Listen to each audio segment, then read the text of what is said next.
بسم اللہ الرحمن الرحیم۔ سامعین و ناظرین مکرم، اللہ رب العزت قرآن کریم میں سورۃ الانفال کی آیت نمبر 33 میں ارشاد فرماتی ہیں،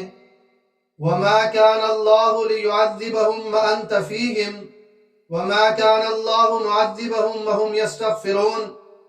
جس کا مفہوم اور خلاصہ یہ ہے کہ اے محبوب پیغمبر، آپ کے ہوتے ہوئے آپ کی شان رحمت کی وجہ سے اللہ رب العزت کی یہ شان نہیں کہ اس قوم کو اللہ رب العزت عذاب دے، اور اللہ رب العزت کی یہ بھی شان نہیں کہ جب تک قوم میں استغفار کرنے والے موجود ہوں اور وہ کثرت سے استغفار کرتے رہیں، بخشش مانگتے رہیں، تو اللہ رب العزت انہیں عذاب دینے والا نہیں ہے۔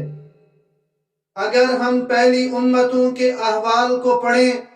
اور ان کے واقعات کا مطالعہ کریں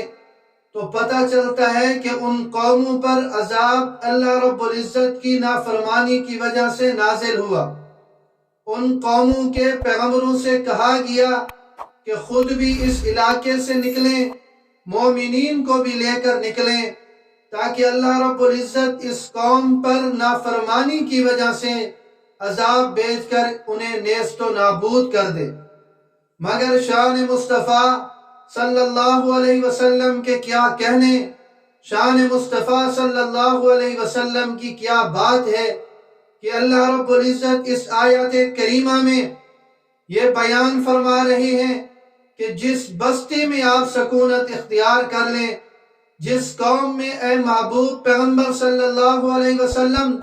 آپ موجود ہوں، اللہ رب العزت ان پر کبھی عذاب مسلط نہیں کر سکتا۔ اس آیت کریمہ میں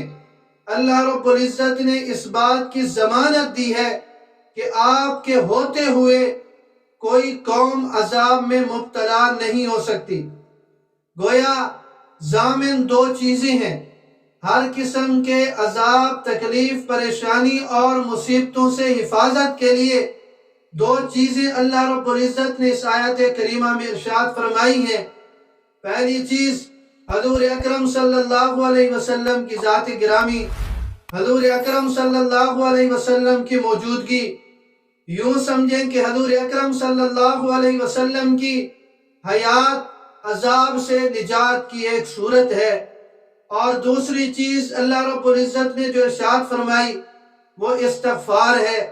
کہ جب تک استغفار کرنے والے موجود رہیں گے، بخشش مانگنے والے، مجھ سے گناہوں کی معافی مانگنے والے موجود رہیں گے، تو میں انہیں عذاب نہیں دوں گا۔ تو ان دونوں چیزوں کو ہم لازمی پکڑیں، حضور اکرم صلی اللہ علیہ وسلم سے اپنا تعلق مضبوط کریں، حضور اکرم صلی اللہ علیہ وسلم کی تعلیمات اور سنتوں کو اپنا کر، اور اسی طرح استغفار اور بخشش